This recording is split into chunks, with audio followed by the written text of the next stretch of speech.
Lepo pozdravljeni vsi poslušalci v tokratni 6. epizodi podcasta Poslušam se. Današnja gostja podcasta je nevrofizioterapevtka Ena Blaževič. Sebe na Instagramu opiše kot mamico, športnico, fizioterapevtko, še posebej specializirano za rokovanje z dojenčkom, zaveznico otrok ter staršev. Zaposlena je v razvojni ambulanti in svoje znanje brezplačno deli tudi na Instagram profilu skozi igro. Vabljeni za sledenje tudi tam. Glavna tema najinega pogovora bo gibalni razvoj dojenčka, se pravi otroka v prvem letu starosti.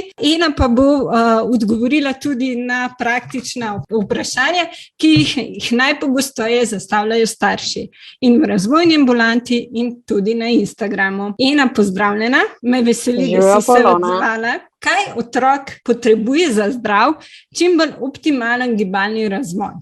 Se pravi, za optimalen gibalni razvoj bi jaz rekla, da predvsem potrebuje neko priložnost za gibanje, da pod to bi štela dobro igralno podlogo, varno okolje, primerno rokovanje in čas.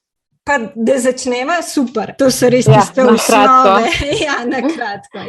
Če začneva pri novorojenčku, se pravi prvi mesec, kakšno je gibanje novorojenčka oziroma kako poteka v tem prvem mesecu?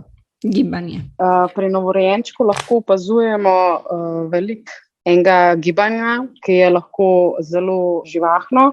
Opazujemo tudi refleksne odgovore, predvsem pa se moramo zavedati, da se v bistvu vsi gibalni vzorci razvoja dojenčka začne že v maternici in se potem v bistvu nadaljuje tekom tega, da mamica, se pravi nosečnica, nekje okrog 18. 20. tedna začuti prve plodove gibe, potem se kasneje umiri to gibanje proti koncu nosečnosti in ko pride otrok na svet, spremljamo v bistvu njegovo gibanje oziroma odgovore, kako se novorojenček v bistvu navaja na okolje izven maternice.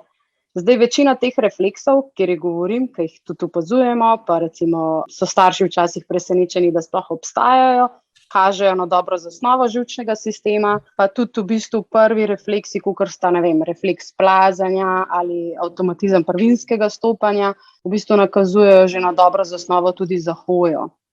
Če bi recimo pogledala kak prijemalni refleks, to je tak, ki ga v bistvu čisto vsi starši, babice, detki opazimo, je ponavadi, ko otroku ponudimo prstek, pa nas zagrabi za rokico in to bi tako rekla, da je tak, ki ga najhitreje opazimo.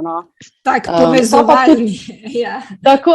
Tako reče, joj, ka me je prijel za prstek. Tako da to se mi zdi zelo fino. Potem pa v bistvu se moramo zavedati, da kontrola telesa se začne osvajati šele nekje okoli 3. meseca. Se pravi spontano gibanje, ritmično gibanje, to so vse taka nekontrolirana gibanja, ki šele potem prehajajo v hoteno, bolj stabilno gibanje. In vedno v bistvu kontrolo gradijo dojenčki, se pravi od glave proti stopalom in tudi od sredine navzven, se pravi od medialnega proti perifernemu. Poteka. Taka osnova, Zdaj, lahko nadaljujem še naprej, lahko pa počakava še za 3. mesec, mogoče, da začnejo rokice s kustom, je zelo pomembno. In takrat se začne počasi osvajati tudi kontrola glave, ki je tak nek mejnik, ki recimo spremeni tudi rokovanje samo. Mogoče, da si glih po rokovanju, poklicno se ti zelo veliko ukvarja s tem rokovanjem, po angleško baby handlingom. Komu je namenjen? Baby handling, imela si tudi zadnjič v bistvu na Instagramu, ali izvajajo vprašanje oziroma kako to v bolnišnicah, nekaj v porodnišnicah se popravljam.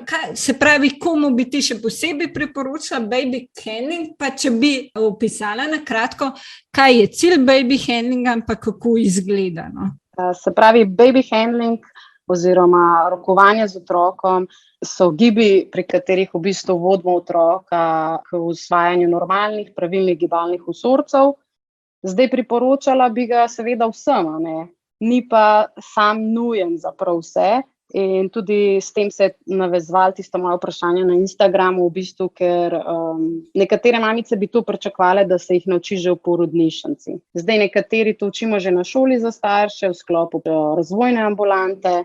Je pa tako, s tem spoznavanjem in učenjem teh načinov gibanja utrjujemo ta gibalni vzorci in v bistvu vzorci, ki prihajajo iz tega, so tudi bolj kvalitetni, k temu pa mi stremimo. Se pravi, To so načini nošenja, dvigovanja, odlaganja otroka, položaj za hranjenje, previjanje, oblačenje, res veliko stvari. No. In ta v bistvu način je predvsem pa nujen za tiste otroke, ki recimo so rojeni prezgodaj, imajo kakšne druge rizične dejavnike tveganja, ki bi lahko ogrožali njihov gibalni razvoj. Pri takih starših sem pa tudi sama recimo bolj stroga. No. Naprimer, da so hipotoni ali tako v bistvu tudi te dejavniki verjetno vplivajo, da imajo pač slabši. Hipotonija je lahko eden izmed dejavnikov. Ni glih toliko nujno, recimo bolj prezgodni porodi, se pravi pri nedonošenčkih, kjer v bistvu ta mišična masa oziroma vso to gibanje, ki sem ga prej omenjala že v maternici, je prehiter v bistvu odvzeti. Se pravi, otrok se še ni dosti ukrepil znotraj maternice, kjer v bistvu plava v bistvu taki tekočini brez gravitacijske, no, inač ne pritiska nanj. In potem, ko pride na svet, vsa gravitacija in zvoki vplivajo nanj. In nekateri se potem lahko odzovejo s pretirano ekstenzijo ali pa kaj podobnega, zakrčenostjo, ker enostavno niso bili še pripravljeni vstopati toliko predhodno na svet. Pri hipotonih je pa druga stvar, recimo bolj stališča, recimo sesedanja, potem pri sedenju, kasnejšega usvajanja hoje, kobacanja. In tukaj tudi v bistvu je pol pravilno rokovanje, samo dobro namerna podpora, da bo šel gibalni razvoj tako, kot smo si zamislili. Ne. Nikoli pa v bistvu ne želimo otroka prisiliti v gibanje, ne, ker vsi otroci, ki so prisiljeni v gibanje, so ponovadi tudi bolj nerodni, imajo lahko slabšo držo, ploska stopala, bolečine v hrbtenici, kolkih, ki so v odrasli dobi. Ne.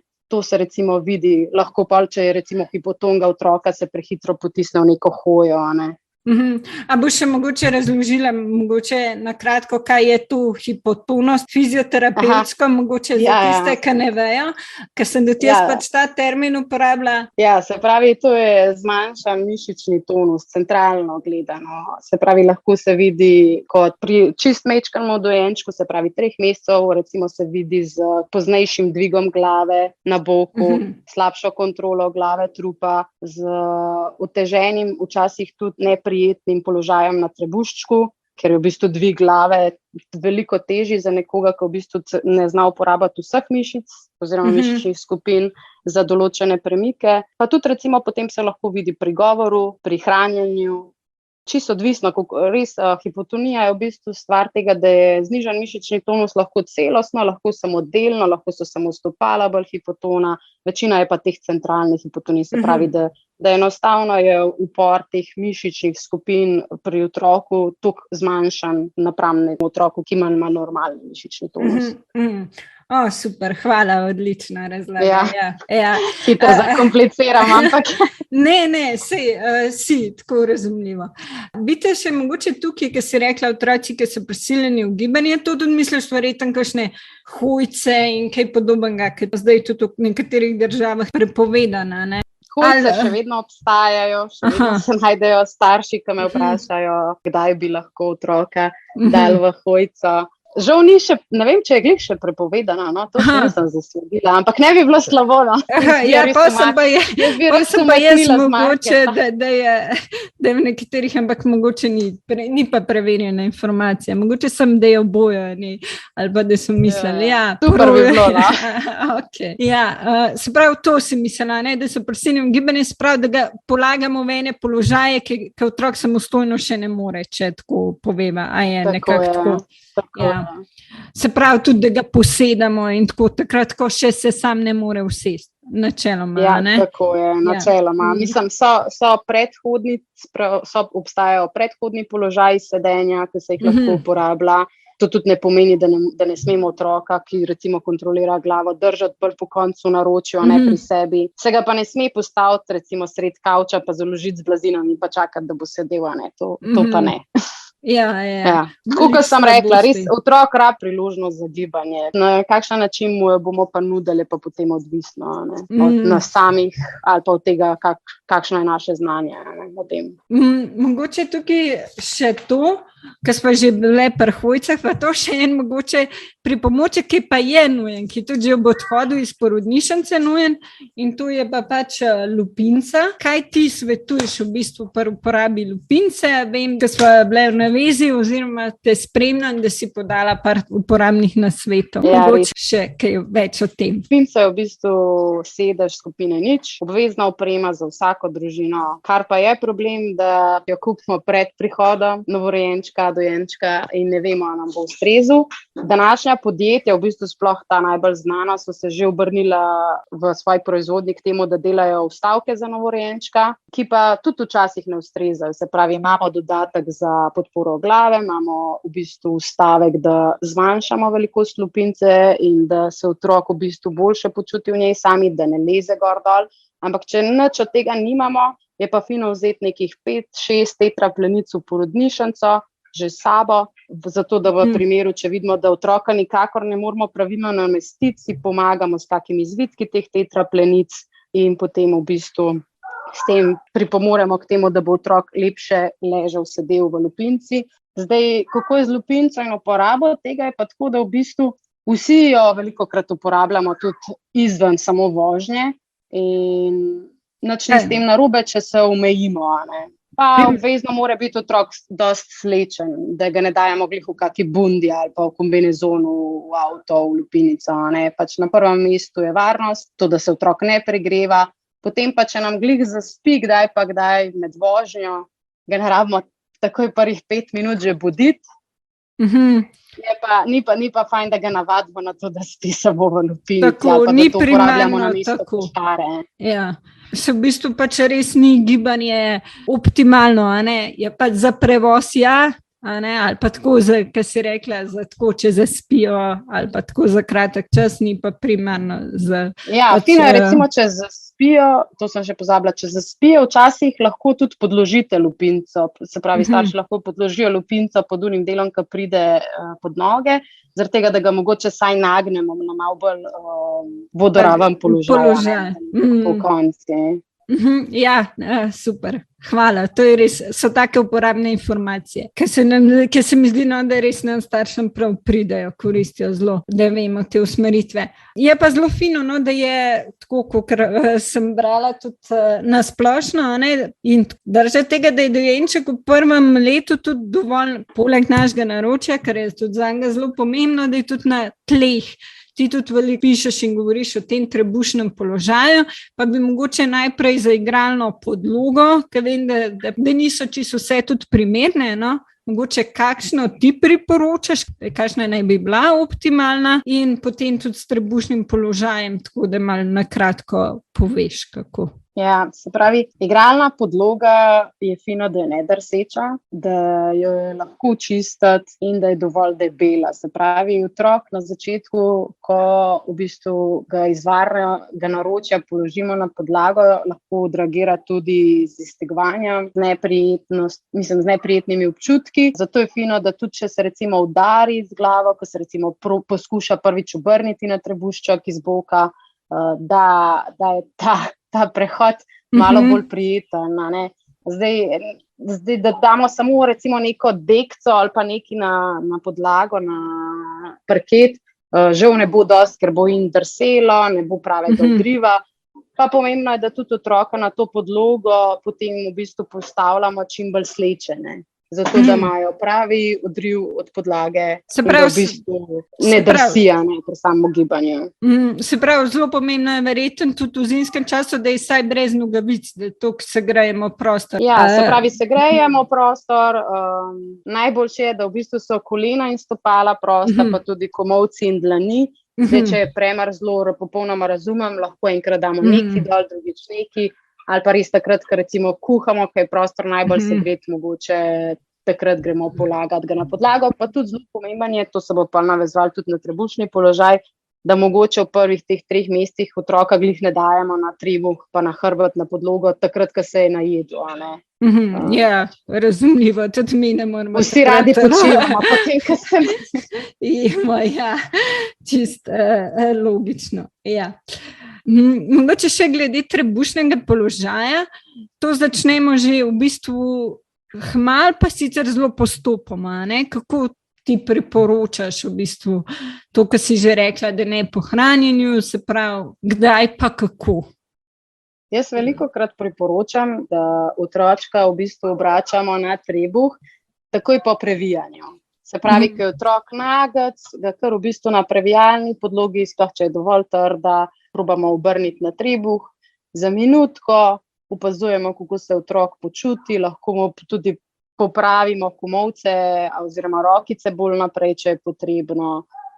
In na začetku bomo tudi videli, da otrok ne dvigne še glave od podlage in v bistvu je z ličkom naslonjen na podlago, potem pa bo počasi postopoma začel dvigovati glavo. Recimo večina otrok nekje na 45 stopinj dvigne glavo od podlage pri 2 mesecih, lahko tudi kasneje.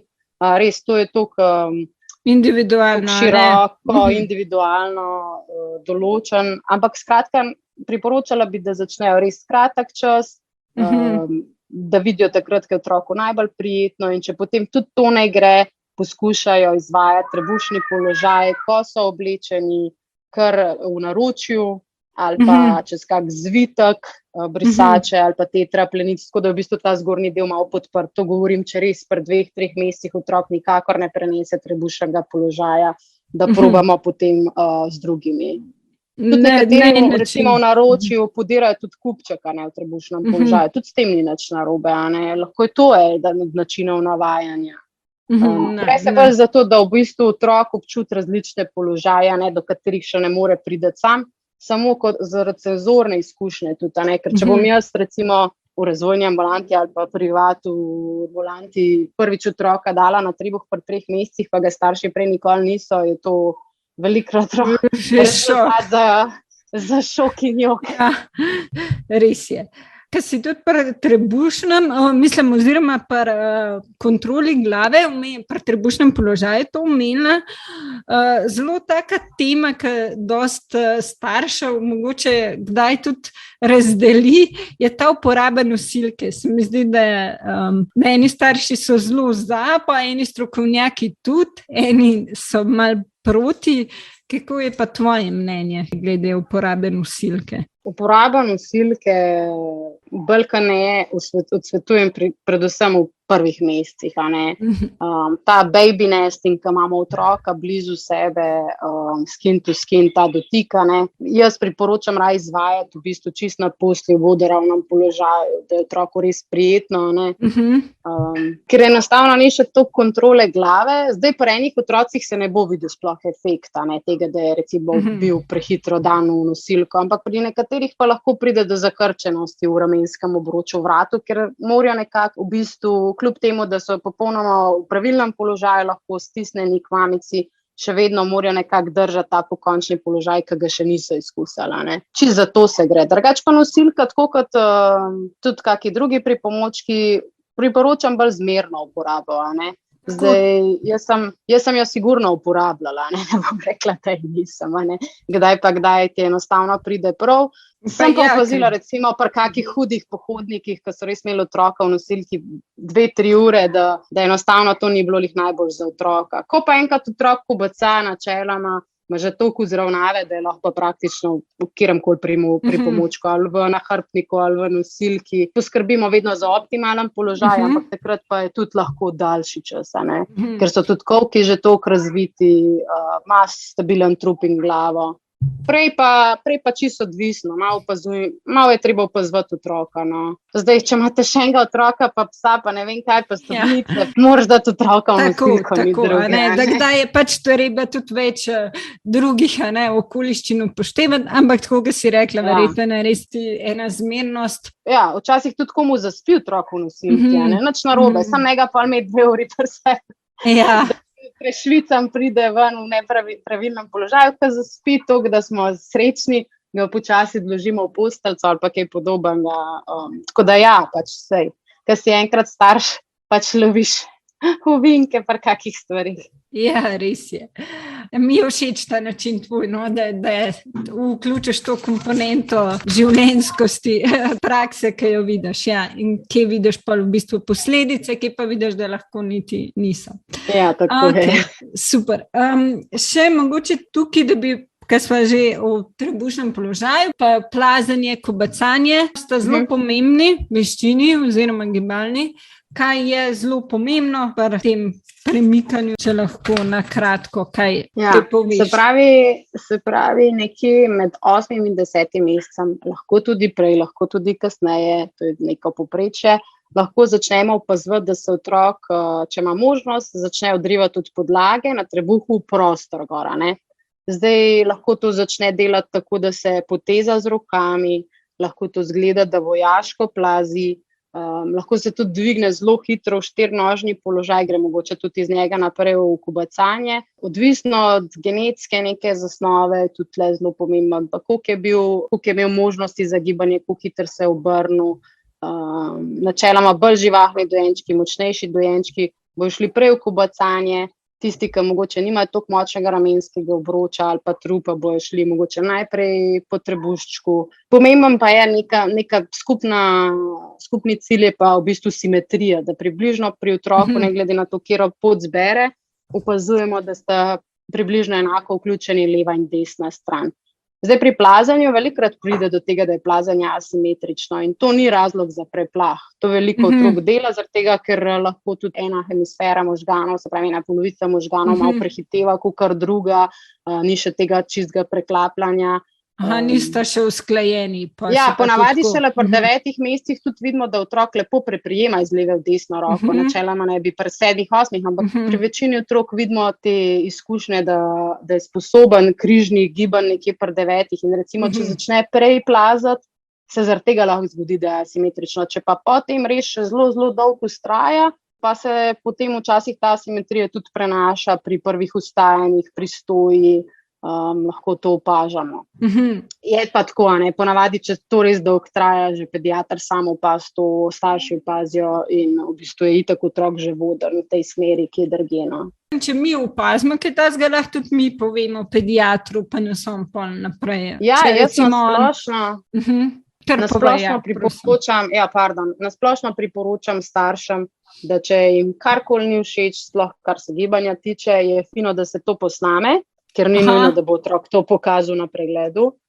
Posname in potem na prvem pregledu po mailu, čisto odvisen, kakšen način komunikacije imajo starši s svojim pediatrom, to tudi predstavi. Potem pa v bistvu pediatri večkrat odločajo, je to res v mejah normale ali potrebuje nadaljnje usmerjanje. Je res tako, tudi v času korone zelo zaželjen način. Kaj si omenila zastojo? Kaj otrok v bistvu gibalno že zmore, preden bo se začel prvi poskusi stoje? Kakšna sploh je prva stoja? Pa kdaj v bistvu velikrat se starši tudi razlikujejo potem. Ene reče, da že shod, ko res čisto samostojno hod, en misli, da že shod, nekateri reče, da shod, pa misli na tem, da ga držijo za roke. Kako vi, strokovnjaki, to, kaj je v bistvu, kdaj otrok shod, pa kakšna naj bi bila v bistvu kakšna je običajno ta hoja? Se pravi, bom šla od zadnji naprej. Se pravi, to, da otrok shodi, lahko pomeni, da vstane v prostor, se spusti, naredi korak 2. Se pravi, to pomeni, da shodi, da pa otrok prav hodi, pa mi smatramo, ko naredi nekih približno 10 korakov, pa obrat, brez da bi se vmes česarkoli prijel in takrat rečemo, da otrok res suvereno hodi. Se ve, da bo tudi če padel, pa se prestregel z rokami, pa podobne stvari poskušal iti, daj tudi po vseh 4, tudi ko že hodi. Opazujemo pa recimo, ko otrok recimo skubaca, ponavadi, lahko tudi že prej, vidimo že počasi v prvem mesecu, potem prve poskuse dviga v vertikalo, se pravi v stoječ položaj. Nekateri se potegnejo z rokami, nekateri dejansko uporabijo že noge za odriv. Tisto, kar imajo najmočnejše. In zato recimo, če prva vstajanja, poskusi vstajanja, če so taki, da vidimo, da otrok se potegne in je na prstih, to ne pomeni, da bo stal na prstih. Uporablja te ekstenzorne mehanizme, ki ga vodijo bolj po končen položaj. Je pa fino, da potem, mi pravimo, da ko otrok začne s poskusi vstajanja in stoje, pa s kobacanjem, da nekje od začetka kobacanja pa do hoje mine vsaj nekje 4 mesece in v tem času otrok potem usvoji tudi stransko hojo, ki je zelo pomembna za stabilnost kolkov in gležnjev. Pa fino je, da gre v obe smeri, se pravi levo in desno.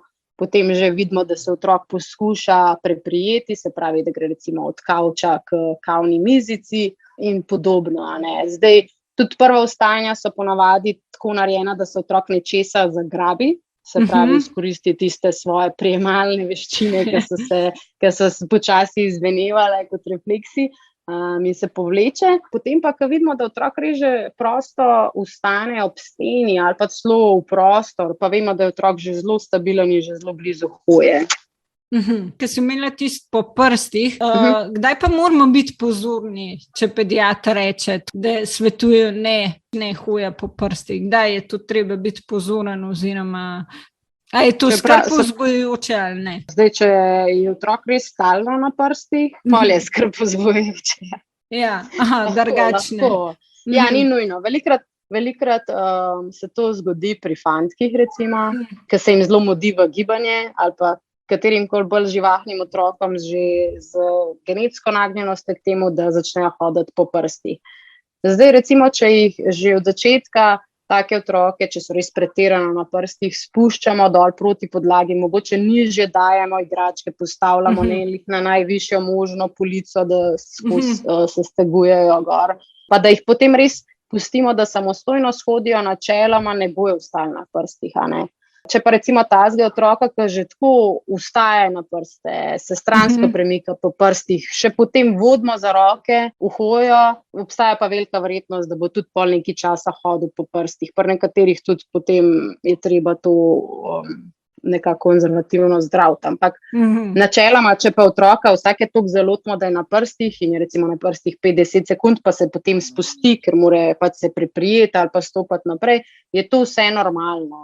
Otroci rabijo tudi razviti stopala. Kakor sem rekla, razvoj poteka od glave navzdol, tako da v bistvu tudi sam dvig na prste je fiziološki in v bistvu je fajn, da se dogaja med samim prestopanjem, med kako hojo, zato da v bistvu otrok ukrepi svoje stopalne loke že do te mere, da potem pri hoji ni težav, da ne pride do platvusa ali pa celo kakega zvračanja nogice navzven. Tako da sam dvig na prste v bistvu sploh te kratkotrajni, pa z namenom poseganja po igračke ali pa samo kot igra, ki plešajo, je zaželjen. Je zaželjeno.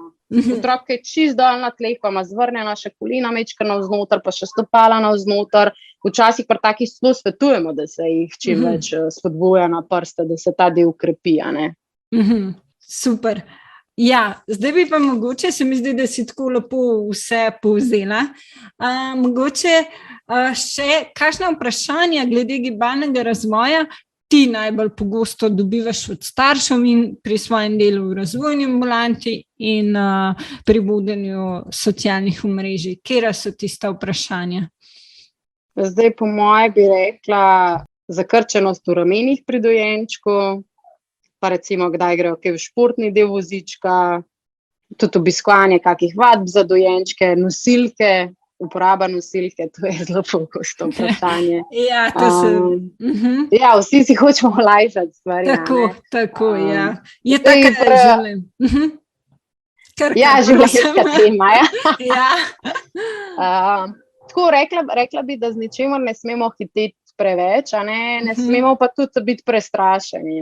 Zdaj, jaz največkrat v bistvu vprašanja, ki dobivam, mislim, da bi si lahko tudi kaki starši že čisto sami odgovorila, pa smo toliko neprepričani vase zaradi pač poplave informacij, da včasih pozabimo pogledati svojega otroka, če so že sposoben ali ne. Jaz dobim tudi že otroke, ki izgledajo, da že čisto sedijo, pa tako, pa ga starši in hranijo v naročju in niso ga še dali v športni del vozička. To je treba tudi včasih biti malo bolj suveren, samozavesten. Po eni strani po eni strani ne prehtevati, po drugi strani pa res pač spremljati, pa si zaupati, tako vse pa ne. Težka naloga. Ja, res je. Ja, res je. Ja, mogoče, ker še tudi, kako je pa z obiskovanjem vadb za dojenčke? Ti to priporočaš, se ti zdi, da je to nekaj, kar je nujno, mogoče kdaj mamice to tudi potrebujemo oziroma je nekaj, kar mislimo, pač jaz sem bila ravno v času korone, to ni bilo možno, ampak tako, mogoče misliš, da je to nekaj pač tudi za nas, mame, hkrati pa, da je koristno za dojenčke. Ti priporočaš, se ti zdi to mogoče celo nujno, ali kakšno je tvoje mnenje glede teh vad? Ja, nujno se mi sigurno ne zdi nič, razen res posvečati čas svojemu otroku, pa skrbeti, da je nekam v varnem, ljubečem okolju. Zdaj, kot starši moramo pa tudi pomisliti, da si kar naenkrat sploh, če imaš prvega otroka, vržen v situacijo, ko si z otrokom 24 ur na dan, skozi se moraš ukvarjati z njim, dojenje, spanje. In včasih kakšna aktivnost vmesna, ko v bistvu preseka to neko rutino, pa še, Zdaj, jaz sem bila tudi na porodniški v času korone, tako da so bile tam. Jaz sem sicer veliko se družila, pa imam veliko družino, tako da jaz se nisem lotila nobenih dodatnih aktivnosti. Je pa tako, zdaj, da bi rekla, da zelo vpliva na gibalni razvoj, niti, mislim, direktno, da se da nekaj popraviti, mogoče z gibalnimi uricami, sploh skupinskimi, mislim, da ne. Je pa fino, ker v bistvu te nekdo vodi, zveš nekaj informacije, na podlagi katerih se pa mogoče tudi lažje odločaš, in tudi za druženje se mi zdi fino, dojenčki izkusijo mnoge položaje, s plavanjem recimo je fino, pri plavanju je edino recimo, to lahko rečem, pri plavanju jaz recimo včasih odsvetujem, sploh pri punčkah, da se počaka nekje do pol leta. Zaradi sečil, verjetno. Zaradi sečilja, čisto kot previdnostni ukrep. Pač, če pa ste Primorci rojeni ob morju, pač bo pa šel tudi prej. Tako da sploh stališča socialnega vidika se mi zdijo super. Tudi mamice me skozi sprašujejo, kdaj boš imela vadbe za dojenčke. Trenutno v skupinskih vadbah se ne mislim še toliko, se še ne vidim toliko, svetujem bolj individualno. Mogoče pa enega dneva tudi mene zanesel kako tako smer. Smo na vezi, bomo spremljali, te bomo videli. Super, se mi zdi, da smo tudi glede teh pripomočkov in vprašanj, ki so pogoste strani staršev, večino zajele. Bi ti še kaj dodala, kar mogoče v tem pogovoru nisi, pa se ti zdi, da je zelo pomembno? Ja, čim več se probamo igrati z dojenčkom, s tem tudi, ko govori moj profil skozi igro, se pravi, da ne gledamo na otroka samo, kdaj bo shodil, kdaj bo skubacev, kdaj bo začel se uvajati hrano.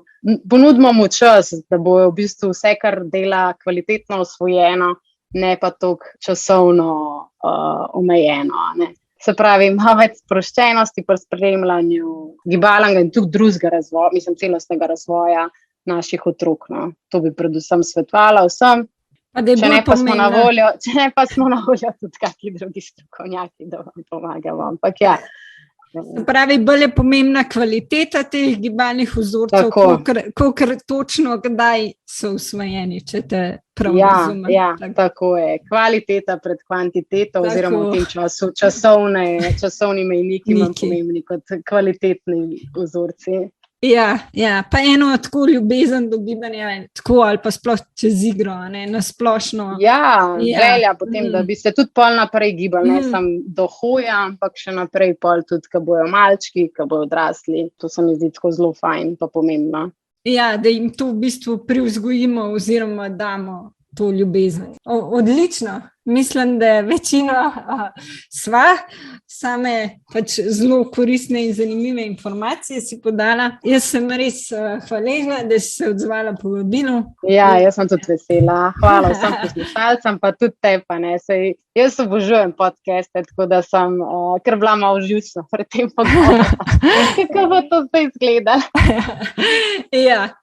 Tudi jaz imam rada podcaste, sploh pa tako, ker se tudi jaz veliko novega naučim, pa zanimivega zvem. Res, odlično. Vsem pa hvala tudi za poslušanje.